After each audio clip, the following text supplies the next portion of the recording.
Hi, I'm Nicole Brady from SAHM Reviews. And if you're interested in finding out ways to connect with your niche audience, stay tuned for this episode of Break Free B2B.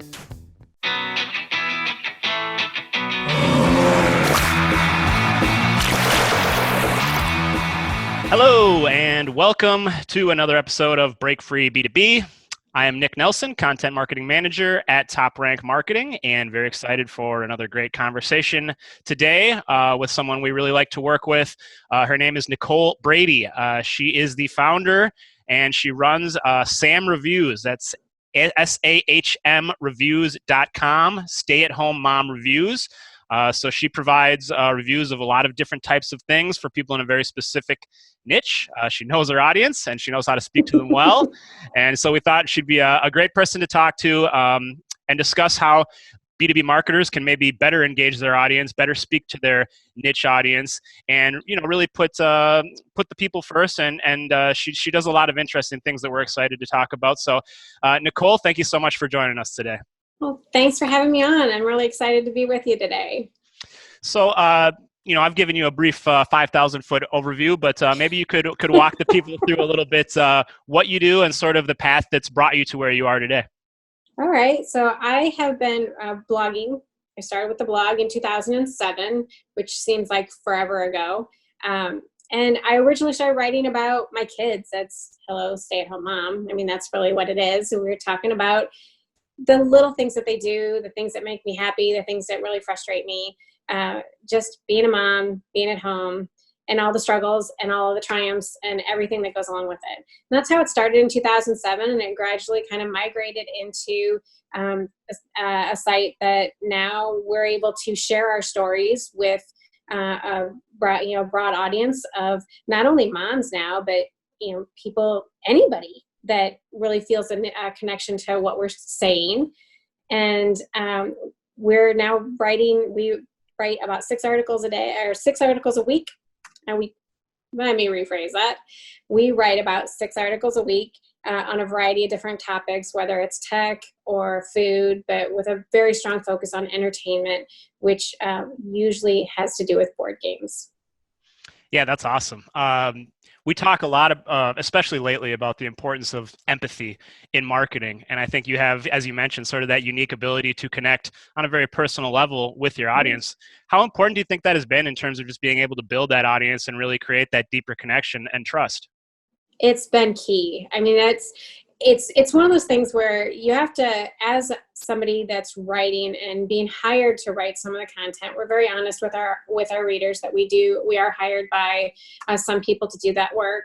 But at the same time, we need to be very honest and tell it like it is. Like, I don't like a certain detergent because it's too strong of an odor, or we don't want to go to a certain location because it's too pricey. We want to say those things, and we're pretty honest about it. We try to sometimes say, maybe this is just me. I mean, a lot of times I don't like that odor, but maybe somebody else does. That fragrance, sorry, it's not an odor, it's a fragrance.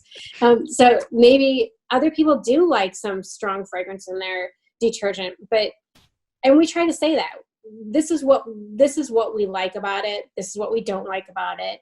And this is why we don't like it. And it may be completely, you go, well, that doesn't bother me. I'll go ahead and buy that.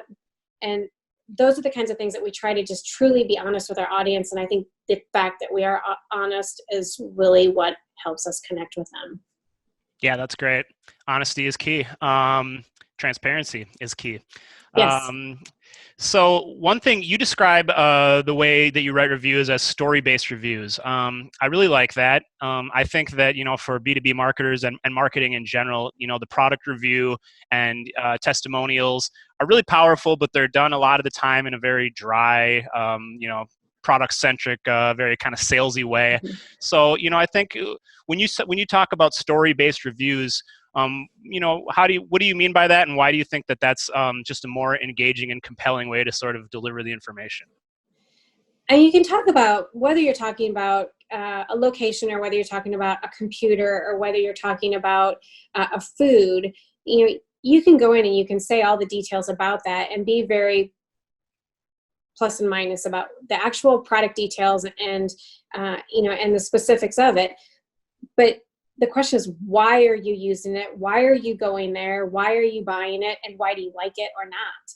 And if you don't have that lead in to say why, then how do you connect? And so for us, it's always been, I'll tell the story about, when the kids were little and I would say we'd have trouble with whether it's potty training or getting them to brush their teeth or whatever it is.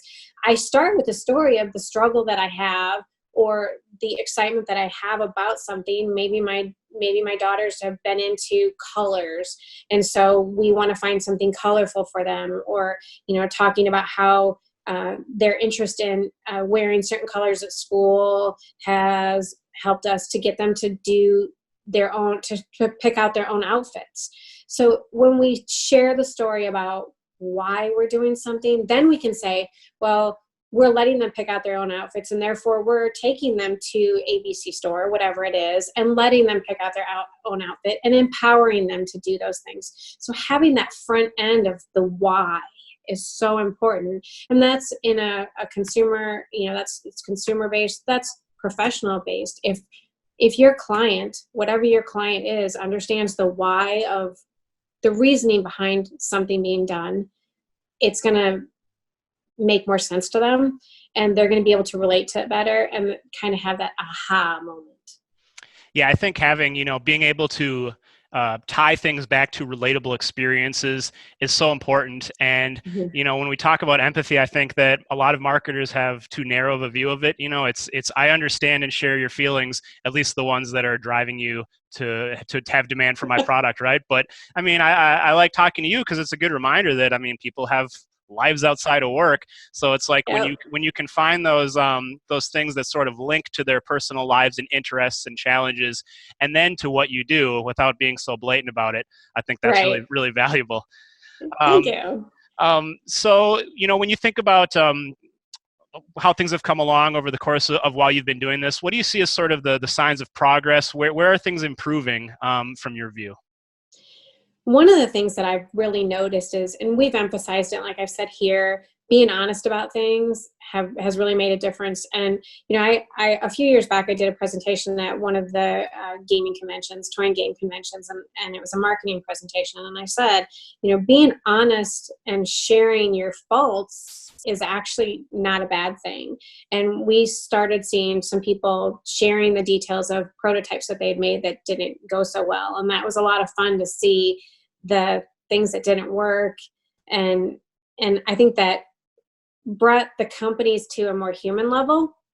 So anytime a company is able to show their faults, look at, Microsoft has Zoom, and you actually seen people joke about Zoom, that it didn't go over as well as they wanted it to.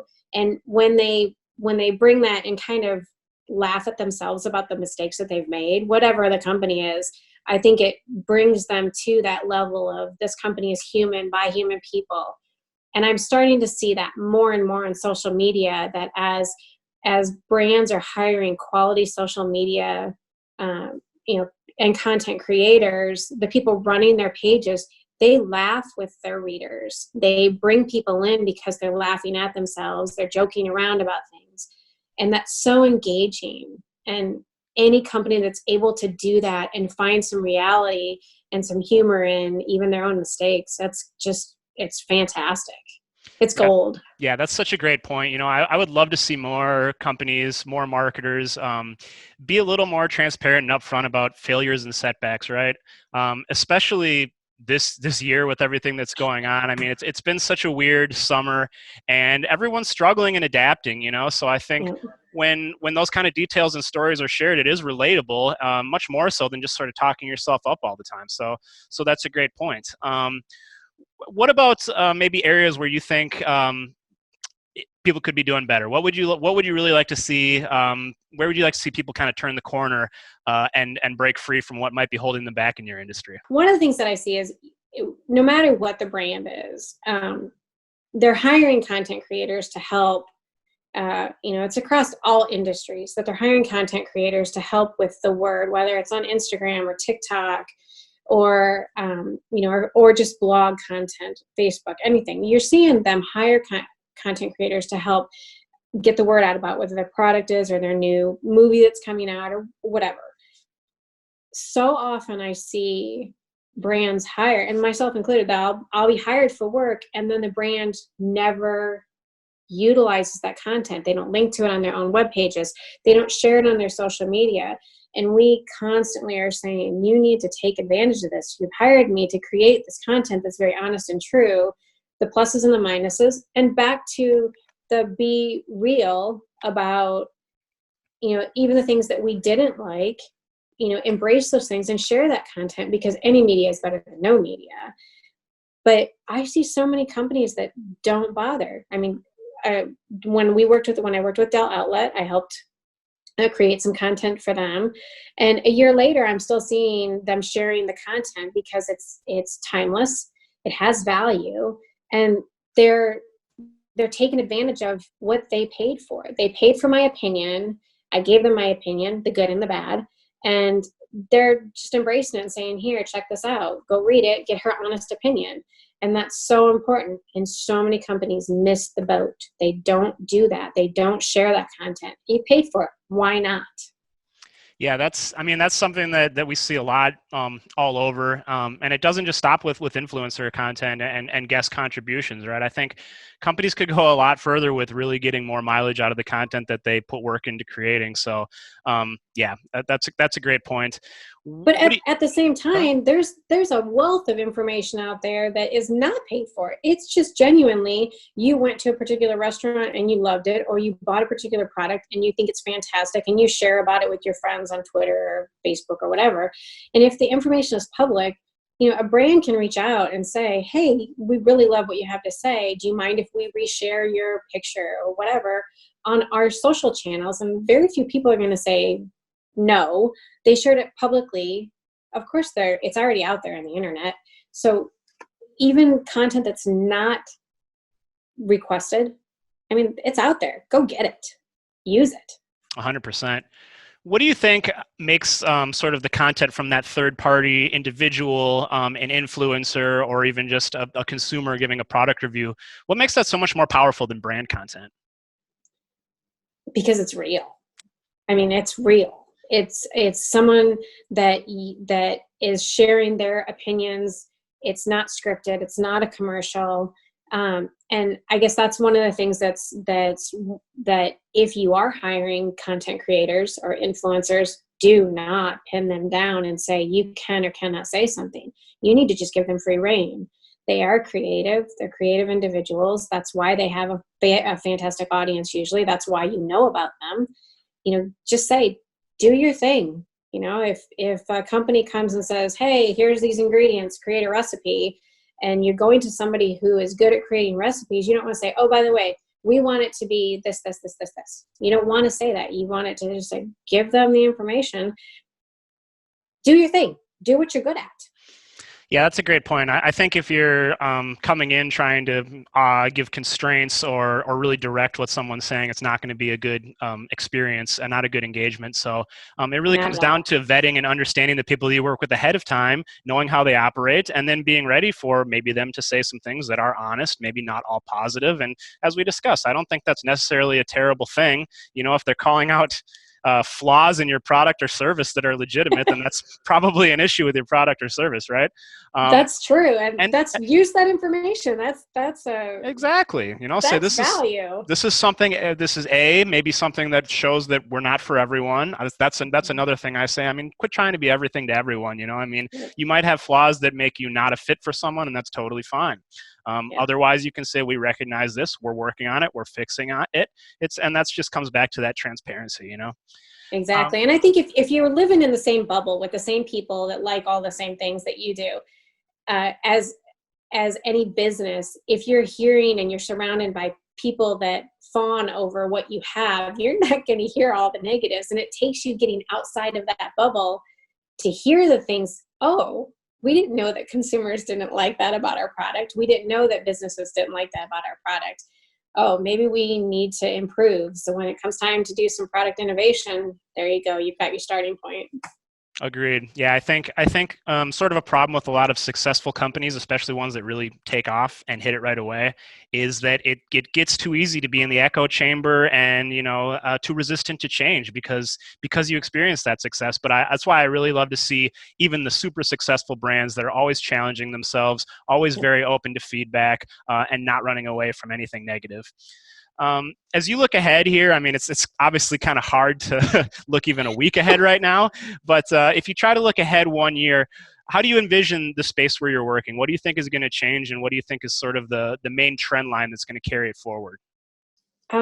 I think moving forward from here, I think people are realizing the importance of not only technology and the integration of the technology, whether it's companies being able to do curbside pickup, people not be able to come into their businesses, but they're still being able to function. So e-commerce, but also digital learning. You have so many distance learning and telecommuting. I think companies are going to have to embrace all of those things over the next year that have caused them to have setbacks this year. I think had we been more prepared with telecommuting, with distance learning, had we been more prepared for those things, I think this entire quarantine that we've had would not have been such a problem to our economy. I think moving forward in the next year, I think that's really what people are going to have to adapt to, is find ways to think outside the box and different ways to engage with their consumers, whether it's on social media, allowing them to purchase through social media, allowing them to curbside pickup, or whatever it is, finding ways to do things without having people walk in the door, or even traditionally the way they've been doing it. I think just gonna have to really look outside the box and find new ways. Yeah, so you've kind of taken me towards the next place I was going to go, which is really, how would you recommend, I guess, that market leaders be sort of preparing themselves for what's coming down the pipeline? It sounds like maybe, of course, like you mentioned, work flexibility, remote work are just clearly going to be bigger parts of the picture going forward. And that's another area where you have some expertise, because you have been working from home for a long time. And we've talked to you about building a home office setup, for instance. Do you think that's kind of the key area, is just really empowering employees to be as productive and happy and successful wherever they're working? Absolutely. I think, you can work from an office, but if you're not happy to be there, you're not going to be working at your best pace. And granted, if you're working from home, you're going to be stopping and maybe walking over to the coffee pot a little more often than you would if you were at an office, because it's, right there. But you're also going to be more functional. You may have interruptions, but you're going to have better focus while you're working. And if you need to take a break, you can walk over, you can turn on the TV and watch a couple episodes of something, and then come back to work, and then you just work a little bit later maybe.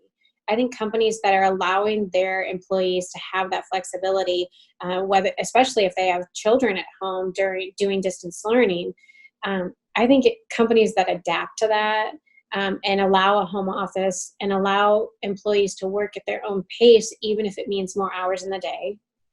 Or if it doesn't mean more hours in the day, if they're getting their job done, who cares how long it's taking them?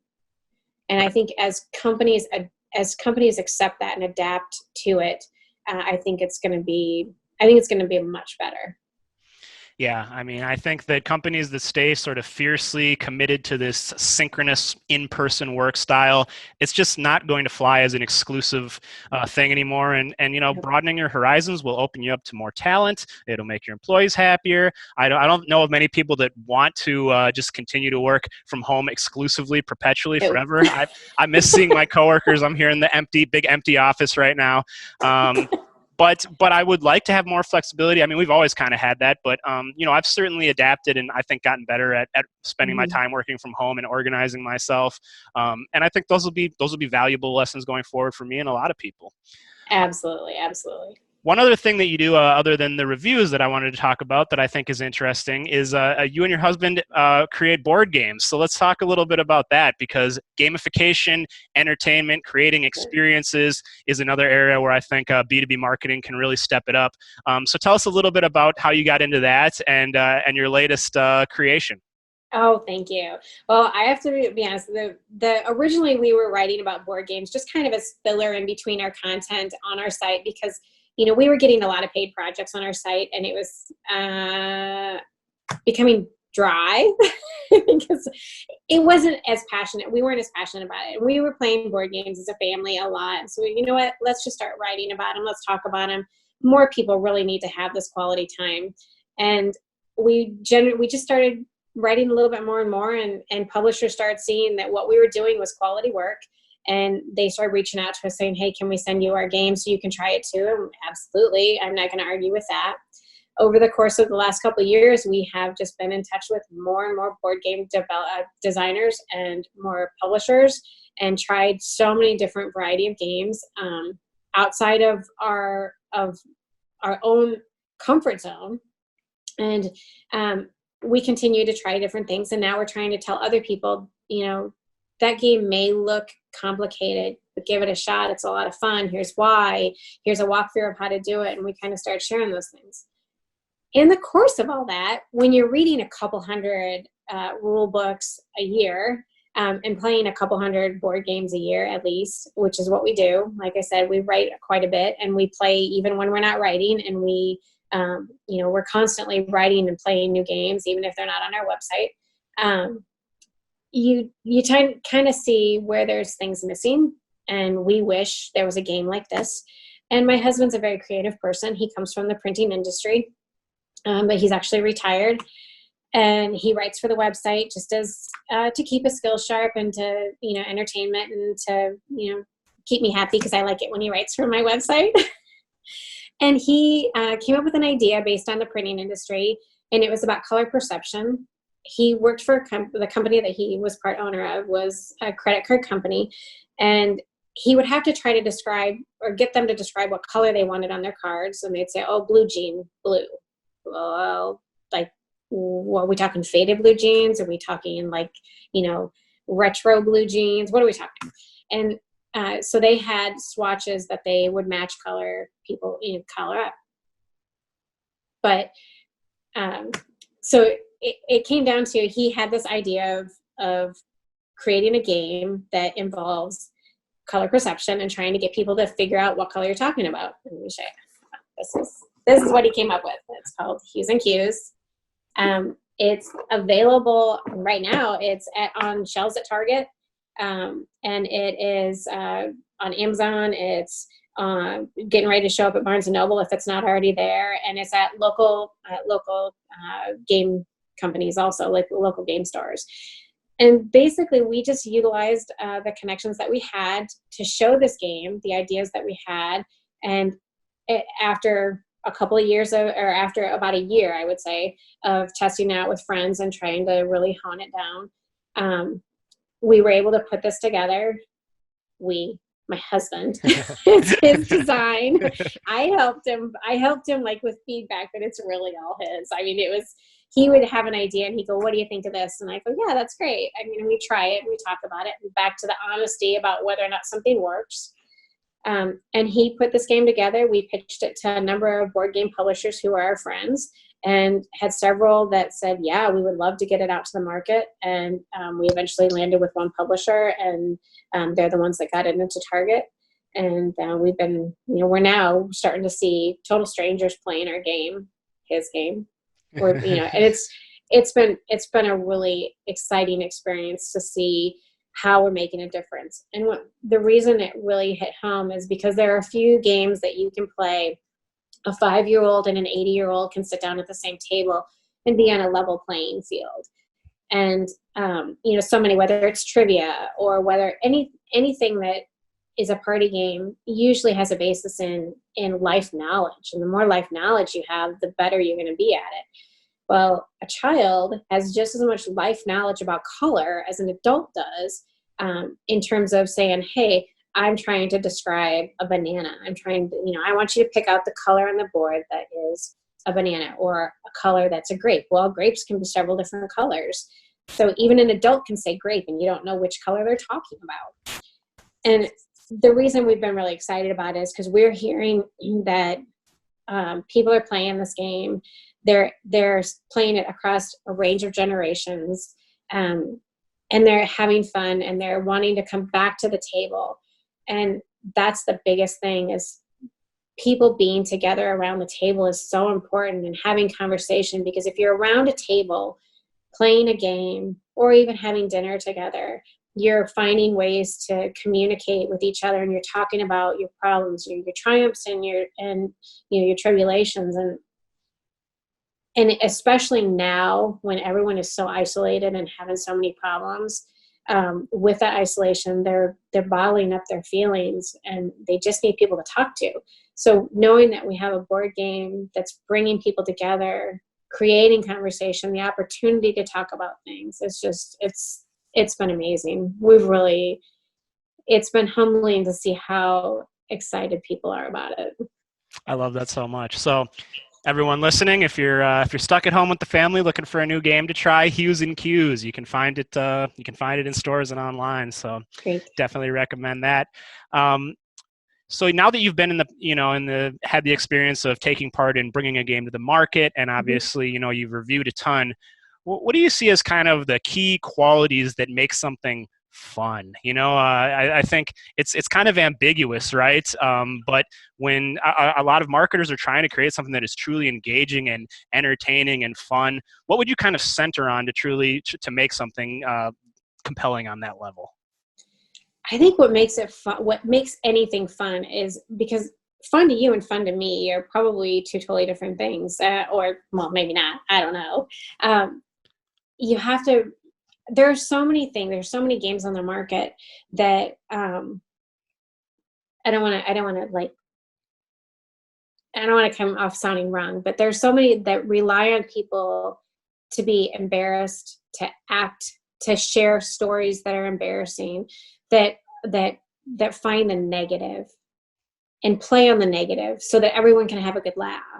And I think that anything, whether it's a game or whether it's sharing content on your social channels, if you're laughing at somebody else's expense, not everybody is laughing then. The person who it's at their expense is not laughing. It's not fun. So everybody else may have a lot of fun.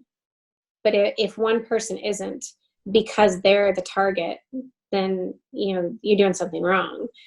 And, I think when you're talking about marketing anything, find things that make everybody laugh or make everybody smile. You don't have to be like, Santa jolly laughing to be enjoying yourself. If you can just stop and just kind of take a deep breath and just enjoy the sun rising and the smell of the flowers and realize, yeah, this is a good thing. That's all that matters. I love that. Yeah, I think we could all use a little more positivity right now. So that's a great area to focus. Let's talk a little bit about sort of your status here. You've really carved yourself a great niche. You talked a little bit earlier about how you got to that point. For others who maybe are looking to become a subject matter expert or an influencer in a very particular area, what would be some of your advice, based on the path you've taken? What are some things to sort of emphasize as you try to make that journey? One of the things that I hear a lot of people say is they want to start blogging, or they want to become an influencer because they want to make money. And that's unfortunately the wrong reason to get into anything. You don't start a business because you want to make money. You want to start a business because you want to fill a niche. And that's exactly what we've done with our website. Is we've created stories that started off with stay-at-home moms for them to relate to, and that's what worked for us. You can be an expert at anything, but if you're doing it for the wrong reasons and you're sharing it, it's not coming off as sincere, first of all. But you want to try to create content about what you know. And as you create content, then people go, oh, that's a really great idea. And it kind of cycles from there, that as you are sharing your knowledge, whether it's about gardening or whether it's about books or whether it's about the latest movies that came out, your knowledge that you have that you can share that has value, that other people can go, oh yeah, I didn't think about that. That's what makes you a subject matter expert. And as people start asking you questions on social media or on your website or wherever, and you're able to answer those questions, that gives validity to what you're doing. You have to be doing it because you're passionate about it, though. Passion, it all comes down to passion.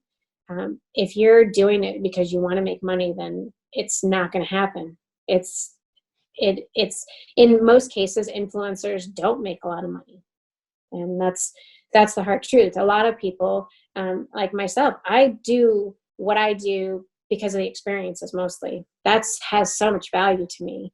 I've been able to go on red carpets with Disney. I've been able to go to corporate headquarters like Nintendo. I do those things because they're once in a lifetime experiences, and you really can't buy them with money. And I didn't get to that point because I was trying to be an influencer. I did it because I was trying to share what I knew and what I felt.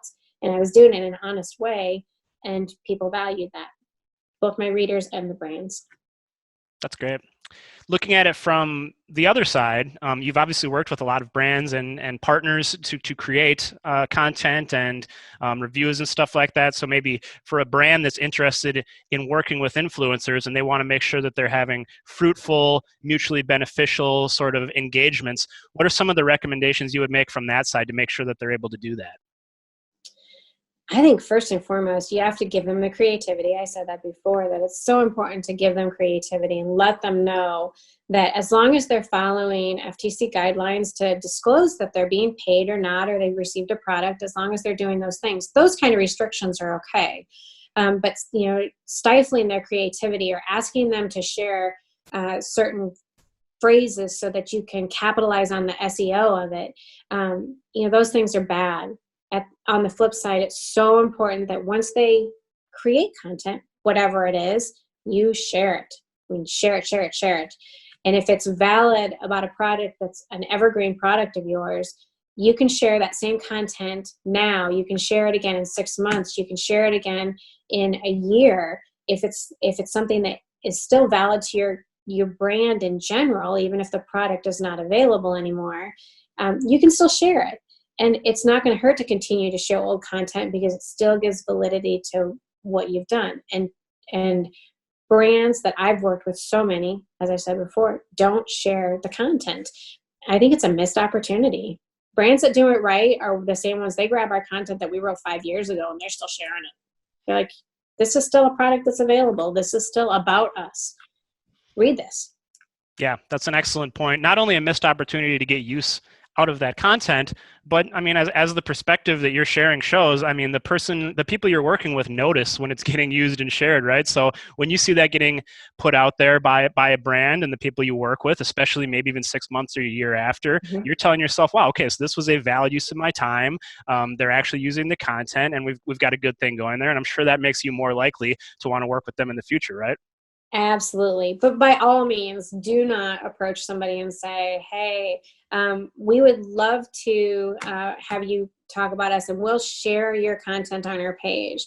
There's more to it than that. Like, I'm not going to spend, and for me to create my content, I know a lot of bloggers are the same way, and video, people that do video, it's not as easy as pressing the record button and being done. There's post-event editing that has to be done that takes a lot of time, and quality work takes quality time. So for you to, for someone to say, hey, can we send you this, or can we do this? And then once you write about it and have spent 8 hours or 10 hours or 12 hours writing about it, we'll just share it on our channels. That's not worth my time. That's not worth a lot of people's time, because I receive hundreds of emails a day saying, hey, can you write about my stuff?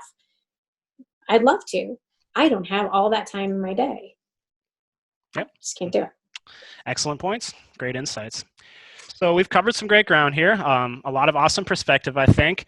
As we sort of tie it all together, and we've talked about entertainment, games, product reviews, a little bit about social media and influence. As you think about a audience of B2B marketers who are really trying to narrow down that audience, resonate a little better, connect with them a little bit better, what would be sort of your top recommendations to break free of sort of what might be constraining them and really reach the next level?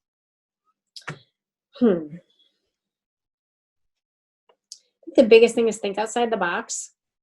If you see your competitors doing something, don't do it. Do something else.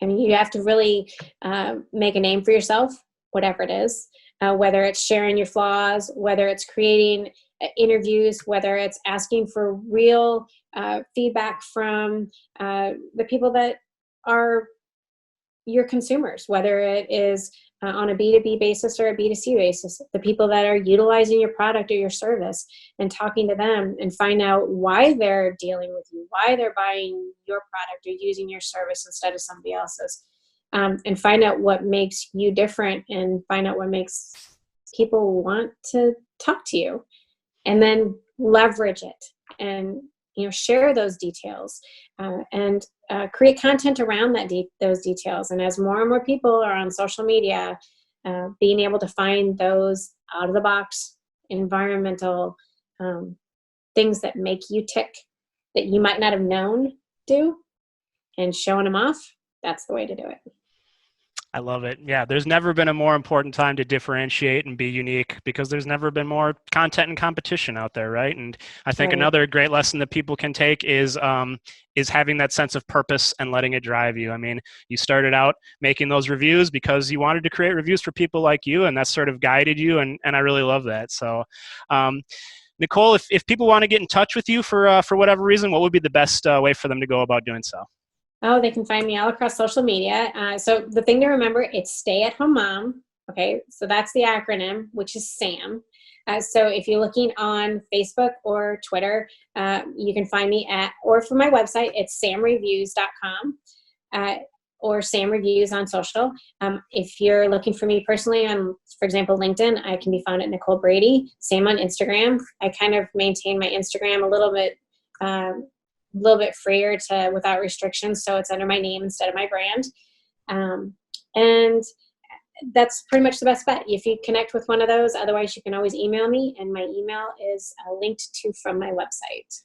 Fantastic. So to everyone listening, I know that what Nicole does would maybe not be described as B2B, but I think that's exactly the reason that B2B marketers should go check it out and kind of draw that outside the box insight to break free.